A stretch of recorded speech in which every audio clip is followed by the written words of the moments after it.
বন্ধুরা, তোমরা সবাই কেমন আছো? আশা করি ভালো আছো, সুস্থ আছো। তো আমিও ভালো আছি। মৌসুমি অফিসিয়াল চ্যানেলে তোমাদের সবাইকে জানিয়ে স্বাগতম জানিয়ে শুরু করছি আজকে নতুন একটা ব্লগ। চলো তোমরা দেখতে থাকো, আশা করি ভালো লাগবে। ভালো লাগলে তো একটা লাইক, কমেন্ট, শেয়ার আর আমার চ্যানেলটাকে সাবস্ক্রাইব করে দিও। প্লিজ তোমরা পুরো ভিডিওটা দেখো, রিসিভ করো না, তাহলে ভিডিও মজাটাই পাবে না। তো দেখো, আমি এখন সকাল সকাল কাজবাজ সেরে এখন টিফিন বানাতে চলে এসেছি, কেননা তোমার দাদাভাই আজকে আছে, তো দুদিন ছুটি করেছে। শরীরটাও ভালো না, সেই জন্যে জ্বর ঘাট পা ব্যথা। তো বললাম যে কাজে যেও না, 2 দিন রেস্ট নাও। তো এমনিতে রেস্টও নেয় না, ছুটিও সেটা মানে খুব একটা করে না। তো একদিন করলে পরের দিন আবার কাজে চলে যায়। তো গতকালকে রাত্রে তোমার দাদাভাই খুব শরীরটা খারাপ হচ্ছিল, মানে বুকের ব্যথা করছিল। তো সেদিন বললাম যে আজকে আর সকালে কাজে যেতে হবে না। তো বাড়ির একটু টুকটাক কাজ করছে, বসে থাকবে না, ওটা করছে। তো চলো, আমি এখন কী টিফিন বানাবো তোমাদের সাথে শেয়ার করবো। আমি এখন কুমড়ো দিয়ে আলু দিয়ে তরকারি করছি, কালো জিরে ফোড়ন দিয়ে, কাঁচা লঙ্কা। তো দেখতে পাচ্ছ, তো রুটি দিয়ে খাবো বলে তো রুটি আটা এখনও মাখা হয়নি। তো ভাবলাম আগে রুটিটা তরকারিটা করে নিই, তারপর আটাটা মাখবো, রুটি করবো। তো চলো তোমরা দেখতে থাকো। সকালবেলা জলখাবার বানালাম কুমড়ো দিয়ে আলু দিয়ে তরকারি। আর কুমড়োটা তোমাদের দাদাভাই খেতে ভীষণ ভালোবাসে, তো বললো কুমড়ো দিয়ে আলু দিয়ে তরকারি করলাম কালো জিরে ফোড়ন দিয়ে, আর রুটি। আর তোমাদের সঙ্গে শেয়ার করতে পারিনি, কেননা এক কাকিমা এসেছিলো, তার সাথে গল্প করতে করতে আর খেতে দিলাম, কাকিমাটাকেও খেলো, আমরাও খেলাম। খেতে খেতে আর ভুলে গেছি, তোমাদের সঙ্গে শেয়ার করতে পারিনি। তো যাই হোক, তোমাদের দাদাভাই খেয়ে দিয়ে কাজ করছিল, বাড়ির কাজ। তো বাড়ির যখনই বাড়ি থাকে, তো বাড়ির একটা না একটা কাজ নিয়ে থাকে সব সময়। তো যাই হোক, সেই কাজ করতে করতে সেই খেলো 10টার সময়, 9টার সময়। আর 9টার সময় খেয়েছে, আর কাজ করতে করতে এখন এই দেখো 2টো বাজে, এখনও অবধি কাজ করা হয়নি। কত পাতা নাতা সব ঝাড়ফাট দিয়ে জোগাড় করেছে, এখন সেগুলোকে আগুন দিয়ে ধরাচ্ছে। আর আমি এদিকে চান টান করে পুজো দিয়ে রেডি হয়ে নিয়েছি। আর তোমার দাদাভাইকে বললাম এবার চানে যাও, তো তোমার দাদাভাই চানে গেছে, এবার চান টান করছে। আর আমি ভাবলাম এদিকে ভাত বাড়ি। তো চলো, আমি আজকে কি রান্না করেছি দেখতেই পাচ্ছ। তো দেখো, রুই মাছ সর্ষে আর পোস্ত দিয়ে করেছি, দেখতে পাচ্ছ। আর এখানটায় রুই মাছের মাথা ছিল, তো মাথা দিয়ে আলু দিয়ে একটু কষা কষা মতো তরকারি করেছি। আর এখানটা দেখতে পাচ্ছ উচ্ছে আলু দিয়ে একটু সর্ষে বাটা দিয়ে করেছি। আর চাটনি করিনি। তোমার দাদাভাই বলছে না, কালকে একটু শরীর খারাপ হচ্ছিলো, মানে হজম শক্তি হচ্ছিলো না। তা তোমাদের দাদাভাই চাটনি খেলে হজমের মানে পেট ভার হয়ে থাকে বলে, মানে খেতে ইচ্ছে করে না, ওই জন্য চাটনি করিনি। তো মাছের সাথে একটু চাটনি করলে ভালো লাগে খেতে। তো চাটনি করলে আমরা বারণ করলো তোমাদের দাদাভাই। তো লেবু আছে, তো ভাবলাম একটু লেবু দিয়ে খাবো, কেননা মাছ মাংস যাই হোক একটু টক হলে ভীষণ ভালো লাগে, তাই না? চাটনি ফাটনি হলে। তো যাই হোক, টক আছে, টক দিয়ে মানে লেবু আছে, লেবু দিয়ে খাবো। তো চলো, আমি এখন আর দেরি না করে এখন ভাত বাড়বো আর রেডি করে নিই, জল টল নিয়ে ভাত বেড়ে তোমাদের সঙ্গে। দুপুরে খাওয়া দাওয়া হলো, রেস্ট নিলাম, রেস্ট নিয়েই সন্ধ্যেবেলা উঠলাম। তো উঠে এখন চা করতে বসে গেছি, দেখতে পাচ্ছ চা বসিয়ে দিয়েছি, ওইদিকে চা হচ্ছে। আর ভাবলাম তোমাদের সঙ্গে একটু কথা বলি, তো চা করি আর কথা বলি। তো চলো, এখন আমি চা বানাবো। বন্ধুরা, আমি চা বানাচ্ছি। তো চা বানার জন্য কী কী উপকরণ দিয়েছি দেখতে পাচ্ছ। এলাচ দিয়েছি, তেজপাতা আর আদা দিয়েছি। তো এগুলো দিলে একটু চা সেন্টটা হয়, খেতেও ভালো লাগে।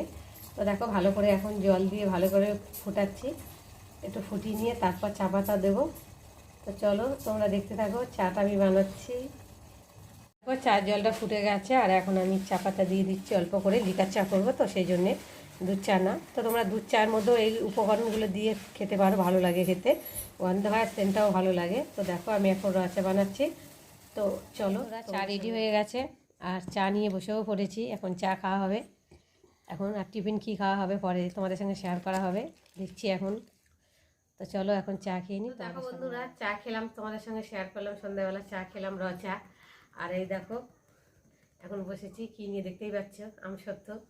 তো গতকালকে সরস্বতী পুজো হয়েছিল, তো ঠাকুরকে পুজো দিয়েছিলাম, তো সেটা খাওয়া হয়নি, তো রয়ে গেছে। তো ভাবলাম যে রয়ে গেছে যেকালে এখন খাই, টিফিনের কাজও হয়ে যাবে। তো দেখো, আসল কথাটা বললো না কেন আসল কথা আবার কি? আসল কথাটা বললো না কেন? শুধু এইটাই রেখে দিয়েছে, আর কিছুগুলো সবগুলো খেয়ে নিয়েছে, নিয়ে এইটাই রেখে দিয়েছে, এইটা তোমরা খাও। হ্যাঁ, এইরকম ব্যাপার। এর সঙ্গে ভালো মন্দ আর কিছু নিয়েছো তাহলে তো ভালো লাগে, যে আছে না, আর কিছুই নেই, সব খাওয়া হয়ে গেছে। প্রসাদ যা ছিল বিতরণও হয়ে গেছে। আর এটা রেখে দিয়েছে, আমার মেয়েই রেখে দিয়েছে খাবে বলে। আর এখন দেখো মেয়ের রাগ হয়েছে, মেয়েকে দিইনি, তো আমরা এখন খাবো ভাবছি। তো দেখো এখন মেয়েকে বলছি খাওয়া, বলে আমি খাবো না, রাগ হয়েছে, আমি খাবো না, যাও ভাই তোমরা খাও। বন্ধুরা কেমন আছো, ভালো আছো তো? আর তোমাদের দাদা ভাই দেখো চুলের অবস্থাটা কি করেছে কেটে। চুলটা ভাই দেখো, চুলটা কেটেছি, ছোট ছোট করে কেটেছি। আর দাড়িটা দুদিন আমার কাটা হয়নি, দুদিন আগে আমি একটু কেটেছিলাম, খাই। সরস্বতী পুজো উপলক্ষে কেটেছিলাম, তো তারপর দুদিন আমার একটু কাটেনি, বেড়ে গেছে, তাই সাদা সাদা ভাব আছে। চুল দাড়ি পুরো সাদাই হয়ে গেছে দেখো। চুলটা যাই হোক একটু কলপ টলপ করে রাখি। হ্যাঁ, পুরোটা পাকিনি, মানে কিছুটা পেকে যায় আর কিছুটা। এটা আমার নিজের দোষে হয়েছে, কারণ আমরা যে কাজ দোষটা করি, শিকার যাও। দোষটা বলতে কি বলতো, অন্য কিছু নয়, এই কাজকর্ম করি তো, হয়তো ময়লা ফলা এগুলো এরকম করি এরকম করি, চুলটা ওইরকম ভাবের জন্যে তেল ফেল মোবিল ফোবিলের কাজ ফাজ হয় তো, সেইগুলো নিয়ে মাথা ফাথা অনেক সময় দিয়ে করি হয়তো ওই কারণে। তারপরে বয়সটাও তো হয়েছে না, যাই হোক, দাড়ি জন্য পেকেছে এইগুলো তো। হ্যাঁ, এখন কি চুল দাড়ি পাকার এখন ব্যাপারটা বয়স হলো- লাগে না, এখন পেটের গরম থেকেই সব চুল দাড়ি পেকে আমার যাচ্ছে। সত্যি আমার পেটটাই গরম হয়। এখন কি বয়স, অল্প বয়স? পেটের গরমের জন্য এগুলো হয়। 50-60 হয়ে গেছে নাকি, যে বয়স হয়ে গেছে, বয়স হয়ে গেছে বলছো? নিজেকে নিজে মনে করি যে অনেক হয়তো বয়স হয়ে গেছে, অনেক হয়তো শেষের দিকে চলে যাচ্ছে, নানা রকম চিন্তা ভাবনা করি তো। আজ এই সারাদিন তোমাদের সঙ্গে কথাবার্তা বলতে পারিনি। কাজেই ব্যস্ত, বাড়ি থাকলেই শুধু কাজেই ব্যস্ত। বাড়ি থাকলে বসে থাকতে পারি না ভাই, বাড়িটা তো যাই হোক, নিজেদের বাড়ি পরিষ্কার থাকলে নিজেদেরই ভালো লাগে। কোথায় কি নোংরা ছোংরা আবর্জনা, একটু ঘাসপালা কোথায়। আর এইদিকে দেখো রাতে বুক যন্ত্রণায় মরে যাচ্ছে। হ্যাঁ রে ভাই, কালকে একটু যন্ত্রণা হচ্ছিল, মানে এটা মাঝে মাঝে দেখা দিচ্ছে, বুঝতে পারছি না কারণটা কি। তারপরে খাওয়া হয়তো একটু ডিস্টার্ব হয়েছিল। খাওয়াটা বলতে কি, এক জায়গায় খুব খিদে লেগেছিল, খিদে লাগাতে তাতে একটু মুড়ি তোমার পাউরুটি আর আলুর দম খেয়েছিলাম দোকান থেকে কিনে। তারপর থেকেই খিদেতে খাওয়া হয়েছে, খাওয়ার পরেই পেটটা দেখি ভারী ভারী হয়ে গেল, মানে একটা অন্য রকম পদ্ধতি হয়ে গেল। বাড়ি এসে ভাত টাত দুপুরবেলা এসে খেয়েছি, তারপরে যেন দুপুরের পর থেকে আস্তে আস্তে আস্তে আস্তে যেন একটা কিন করছে এই জায়গাটার থেকে, এরকমভাবে এইখান থেকে শুরু হয়ে একবার এরকমের জায়গা আসছে, আবার এখান থেকে পিছন দিকে চলে যাচ্ছে, এরকম কিন করছে।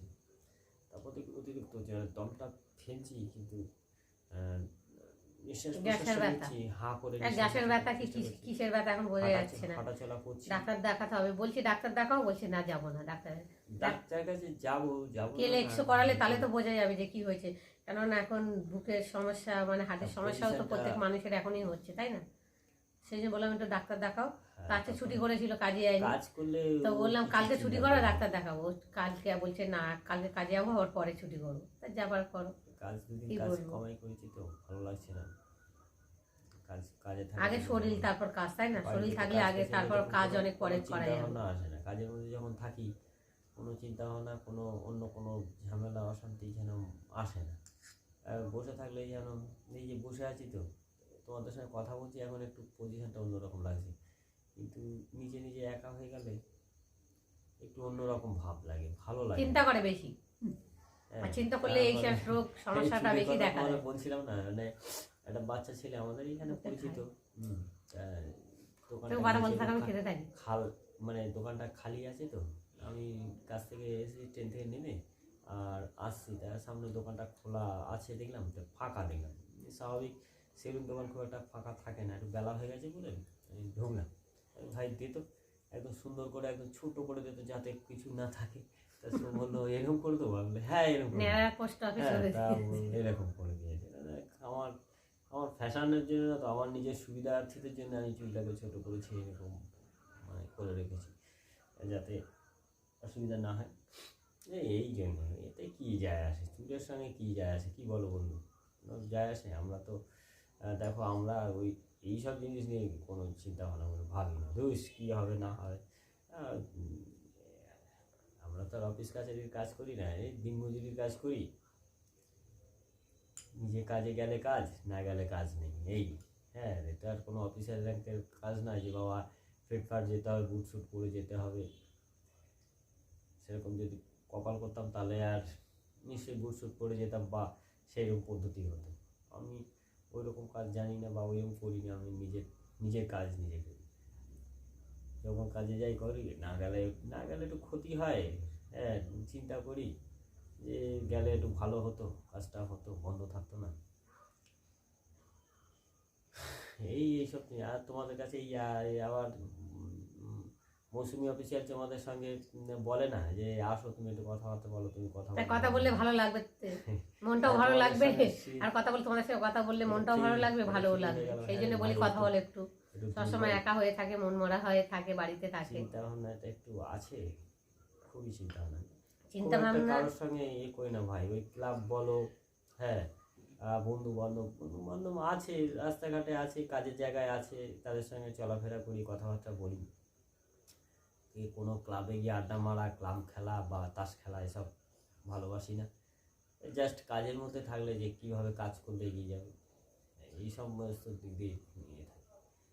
বা কেউ কারোর দরকার থাকলে ডাকলো, সেটা ব্যাপারটা আলাদা। কিন্তু যে ফালতু সময় গিয়ে ক্লাবে গিয়ে বসে ক্লাব খেলবো, ওই বসে তাস খেলবো, বাড়ির লোক ডাকবে এই আসো আসো, সেই সব চিন্তা আমার ছোটোর থেকেই ছিল না, এখনও ওইসব নেই। খালি কাজে ব্যস্ত, কোথায় কাজ করবো, কোথায় একটু ভালো থাকবো, এই সমস্ত চিন্তা। হ্যাঁ, বাড়িটা পরিষ্কার থাকে, দুটো ফুল গাছ আনবো, কোথায় ফুল গাছটা নিয়ে সাজাবো, কোথায় রাস্তাটা কাটা ফাটা আছে বা কোথায় একটু ইটটা সরে যাচ্ছে সেটাকে সোজা করতে হবে, বাড়ির কাজ নিয়ে সারা এই সময় ব্যস্ত। কলটা একটু কাজ আছে, একটু বেশি করে খাটতে হবে, একটু মাথার মধ্যে আছে এইসব নিয়ে। ঘরের একটু কাজ আছে, নানান রকম চিন্তা ভাবনা আছে।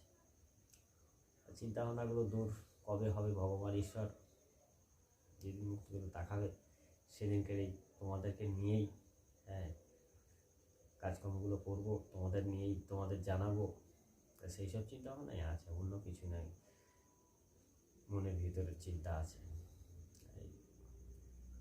তোমাদের সঙ্গে কথা বলি যেমন ভালো লাগে, নিশ্চয়ই চিন্তা ভাবনাগুলো একটু দূরত্ব থাকে, চিন্তাগুলো তখন অ্যাটাক করে না। কাজের মধ্যে যখন থাকি চিন্তা করলো এই কী বলতো, চিন্তা করবো না করি, যেন কোনো রকমভাবে এসে যাবে না কেন? আমাদের গরিব মানুষের মধ্যে দিন আনা দিন খাটা, তারপর একটা মানে সাংসারিক চিন্তা, তারপর ছেলে মেয়ের চিন্তা। তো যাই হোক, চিন্তা তো প্রত্যেকটা মানুষেরই কম বেশি করে চিন্তা থাকে। হ্যাঁ, ও খালি বলবে তুমি চিন্তা করো কারণ কী ব্যাপার না, আমাকে বলে না, চিন্তা করে আমাকে বলে না। আর আমি দেখলেই বুঝতে পারি যে ও চিন্তাই করে। একটা চিন্তা মানুষের দেখলেই বোঝা যায় যে কি চিন্তা করে। আর আমি ওকে বলবো বা ওর বললে ওর মনটা খারাপ লাগবে বা একটা চিন্তা থাকবে, ওই জন্য ওকে মানে খুব একটা বুঝতে দিই, বলতে চাই না। যাকে আমি মেকআপ করে নেবো, এরকম চিন্তা ভাবনা যে ও অসহায় পড়বে, আবার ও চিন্তা করবে, তখন আমি ওকে চিন্তা করে গেলে আমি আবার অসুবিধা করে যাবো, এই সমস্ত চলো ভাই, সাংসারিক ব্যাপার তো। তাই বলে যে ওই যে এক গান আছে না, কবে যে কোথায় কি যে হলো ভুল, হৃদয় তোমায় হেরে গেলাম। এগুলো হলো কি বলতো, মানুষের জীবনের পদ্ধতির গান। এক একটা মানুষের খণ্ড আছে, বিভিন্ন মানুষের খণ্ড আছে, চিন্তা ভাবনা কেন করে, শারীরিক চিন্তা, সাংসারিক চিন্তা, প্রত্যেকটা মানুষের চিন্তা আছে, তাদের বাঁচার তাগিদার চিন্তা। যারা বাঁচার তাগিদার চিন্তা করে সেগুলো আলাদা, আমরা বাঁচার তাগিদার চিন্তা করি। আর যারা আদার্স অন্য পজিশন চিন্তা ভাবনা করে সেগুলো আলাদা। কেউ কর্মস্থলের কী করে কর্মস্থানকে চিন্তা করবো, এই সমস্ত। আমরা এই সমস্ত ভাবে গরম পড়ছে, দেখো বসে বসে ঘেমে যাচ্ছি। আজকে গরমটা ভীষণ পড়েছে। তো চলো বন্ধুরা, আমাদের সঙ্গে আবার পরে দেখা হবে। নিশ্চয়ই তোমাদের জানাবো কি করে তোমরা আমাদের সাথে থেকো, পাশে থেকো। তো চলো, এটাই তোমাদের কাছে আশা করি, বড় আশা করি, আর কিছুই চাই না। এটাই লাইফের প্রথম দিনগুলোই যেন এইভাবে তোমাদের সঙ্গে থাকতে পারি, কথাবার্তা বলতে পারি, চলতে পারি সুন্দরভাবে। তোমাদের সঙ্গে ভালো কোনো খারাপ যদি ব্যবহার করে থাকি ক্ষমা করে দিও, মার্জনা করো।